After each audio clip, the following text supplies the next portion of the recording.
These are two of the most desirable apartments in all of South Korea.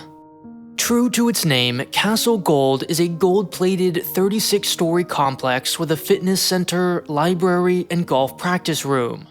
It features a scenic view of the Han River and has even appeared in several movies. It's only a short walk away from a theme park, baseball stadium, and the 6th tallest building in the world. So, what does a 2,000 square foot, 3-bedroom, 3-bath penthouse in one of Seoul's richest neighborhoods cost? Well, to buy one would set you back just under $1.8 million US. But, lucky for you, there's another option. If you're willing to rent, the price drops all the way down to $0. No monthly rent, no taxes, no fees. You could move in today and live here for 2 years without spending a dime. This is no PR stunt, promotion, or government subsidy. It's simply a private agreement between tenant and landlord. Nor is it unique to this building. About 40% of all renters in Korea are currently paying exactly $0 a month, and nearly all of the rest pay far less than the market rate. Often just a couple $100s or less. How? Sponsored by Nebula, the exclusive home to my original series China Actually. When the fighting stopped in 1953, it was unclear whether either side would ever fully recover from the Korean War. Already poor before the loss of 3 million people, half of which were civilians, the peninsula was in dire straits. Those who survived did so only thanks to foreign aid, which was considered by Americans to be, quote, a hopeless and bottomless pit. Very little changed over the next decade. Then, the military seized control of South Korea. And this new government had one and only one thing in mind: economic growth. Its plan was to follow in Japan's footsteps, to go from hopeless war-torn pit to modern industrial powerhouse in a single generation. Miraculously, it worked. A few years later, its economy was growing by double digits. And by the time it hosted the Olympics in 1988, it had finally caught up, attaining the same per capita GDP as Japan when it hosted the Games 20 years earlier. But this incredibly fast growth came at a cost. For one, it cost Koreans 30 years of their freedom. After taking control in 1961, the unelected government suspended civil liberties, banned alternative parties, and arrested student protesters. It also cost Koreans financially. During the war, 68% of factories, 46% of railroads, 80% of power plants, and 20% of homes were destroyed. But the latter would have to wait. From the government's perspective, factories, railroads, and power plants were far more important. Better, it thought, to grow the nation as a whole, whose riches would eventually trickle down to all. To accomplish this, it redirected capital away from individuals and toward corporations. Loans were so cheaply handed out to Korean companies and their success so heavily prioritized that they grew inconceivably huge. Today, these conglomerates sell anything and everything imaginable. Imagine if Apple and Microsoft were in the business not only of phones and laptops, but also t-shirts, food, dishwashers, cars, theme parks, and ships. That's the range of products sold by Samsung, Hyundai, LG, and Lotte. Remember that apartment building from earlier? That was built by Lotte, which also, naturally, sells chewing gum. It owns the shopping mall beneath the building, the nearby theme park, and the 6th tallest building. The closest baseball team is called the LG Twins. But with so much capital diverted to these conglomerates, very little was left over for individuals. As a result, between 1970 and 85, just 1 in 10 Korean homebuyers received a mortgage. Without them, families struggled to buy or build new homes, intensifying the shortage created by the war. And rather than simply increase the supply of homes, which would distract from its export-oriented development, the government imposed regulations like rent control. So, homeowners got creative.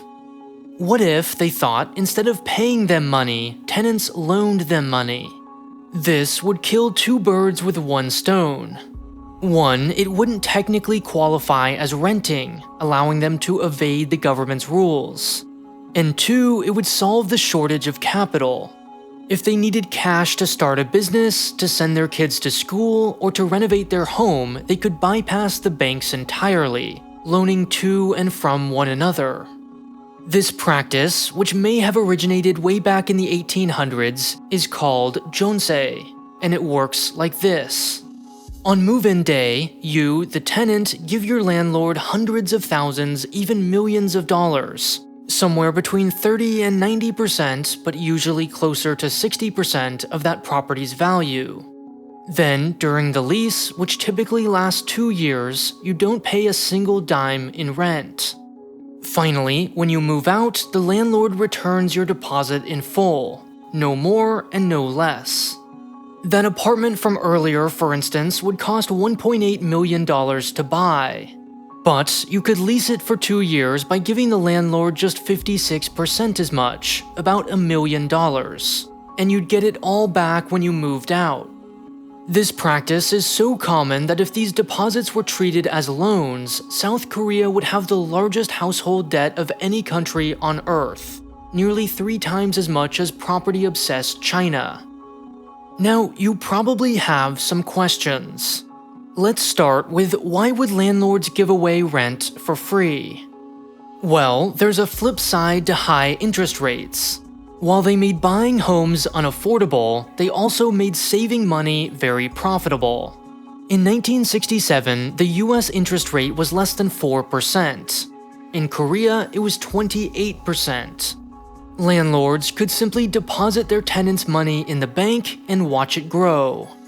But as interest rates fell over the past 50 years, this became less and less lucrative. Meanwhile, industrialization brought millions of Koreans to cities. Or rather, city singular. South Korea is a small country, a little smaller than the state of Kentucky. Yet today, it's twice as populous as Florida, with 51 million people. There's not much space to begin with, and this scarcity is made much worse by the dominance of just one city, Seoul. Seoul is Korea's LA, New York, DC, and Chicago combined. It's the undisputed corporate, political, and cultural capital, home to half the entire country. In other words, it seemed as though the city's housing market could only ever go in one direction, up. So, homeowners had a new idea. Instead of saving their tenants' deposit in the bank, they began using it to buy more property. Say you own an apartment worth $400,000. You could rent it out for a $300,000 deposit. Then you could take that money, plus $200,000 of your own, and buy a second $500,000 apartment. And why stop there? You could keep doing this over and over and over again. The beauty of this arrangement, one you might struggle to distinguish from a pyramid scheme, is that when one tenant moves out, a new one moves in, providing the funds to repay the first. The problem, of course, is that housing prices don't increase forever. And watch what happens to this house of cards when they fall. Let's say that $400,000 apartment loses 10% of its value. After 2 years, it's now worth just $360,000. Even if a new tenant immediately replaces the old one, this one only pays a $270,000 deposit, $30,000 short of what you owe the old one. Now imagine you lost that first $300,000 deposit. You started a business and it failed, or you bought a second property that never paid off, or you can't find a new tenant to replace the old one. Sure, you could sell that first property to pay back the tenant, but if its price falls by 30%, it would only be worth $280,000, $20,000 short of what you need. That would be catastrophic, both for you and the tenant. And that's just one property. Imagine the hole of debt you could dig for yourself if you bought 2 or 3, never mind 2 or 300, as many have. As prices soared during the pandemic, a mere 30 Koreans bought more than 8,000 homes. The top 3 buyers alone accumulated more than 2,200. Then, after 20 years of almost non-stop growth, the market slightly corrected. Not dramatically, but enough to cause chaos in this incredibly fragile system. Around the same time, the owner of 1,000 units across Seoul died, leaving his tenants in limbo. In theory, tenants can recover their deposits after the owner's property is liquidated. But when 1,000 people are waiting in line, there's no guarantee everyone will be made whole. So why do renters trust these strangers with their life savings? And if you already have 90% of the value of a property, why not just buy it? The first reason is that you may not have 90%. These days, banks offer low-interest, short-term government-subsidized loans for this very purpose. A young couple without much cash can get a cheap loan, turn around, and give it to their landlord, who, after 2 years, returns it to the couple, who then return it to the bank. Even without a loan, trusting a stranger is a whole lot better than paying monthly rent. Say you're 28 years old. If you're American, you might dream of buying a single-family home with a white picket fence and a 2-car garage. If you're Korean, you might be thinking of a 2-bedroom apartment in a Samsung-branded high-rise. In either case, you likely don't yet have the funds at 28, even if you're married with 2 incomes. But there's a critical difference. In America, like most countries, your only alternative is to rent.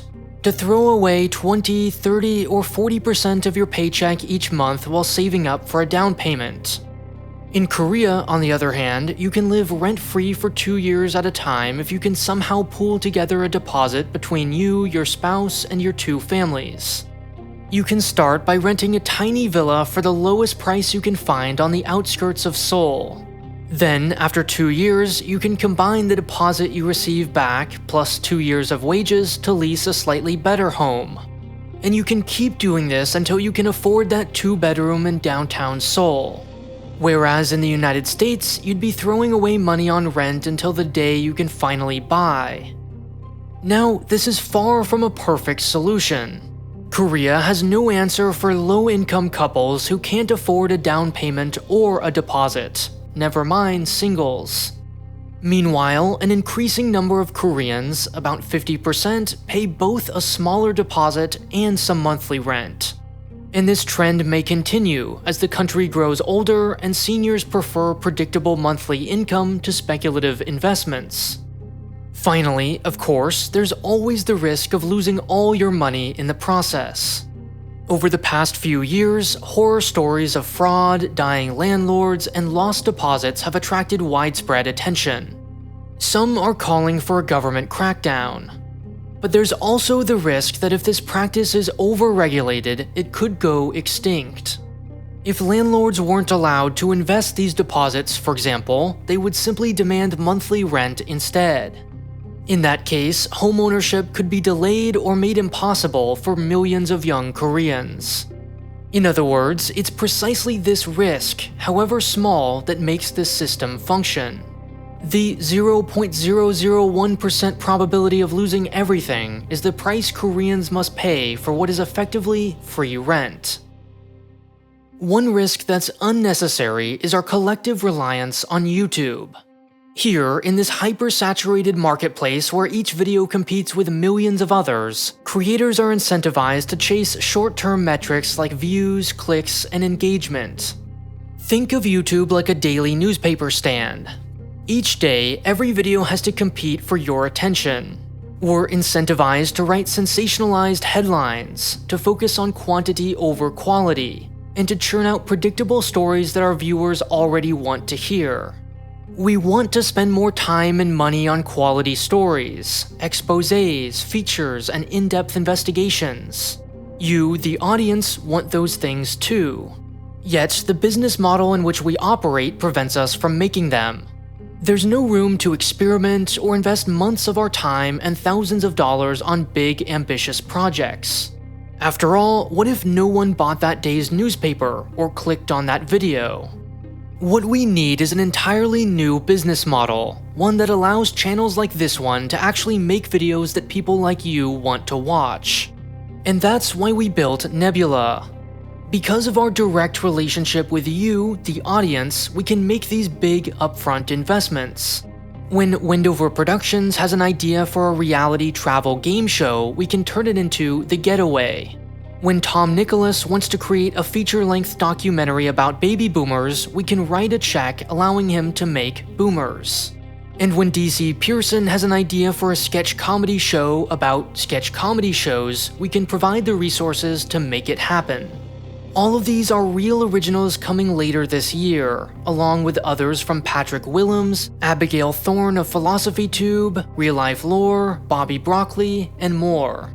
And because we're incentivized to keep you happy and subscribed, we can focus entirely on creating the best possible experience.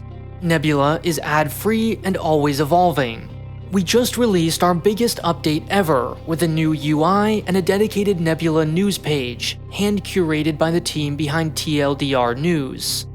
Normally, Nebula costs $5 a month, but you can get it for just half that by signing up for a year with the link on screen or in the description now. That's just $2.50 a month, an incredible deal if you ask me.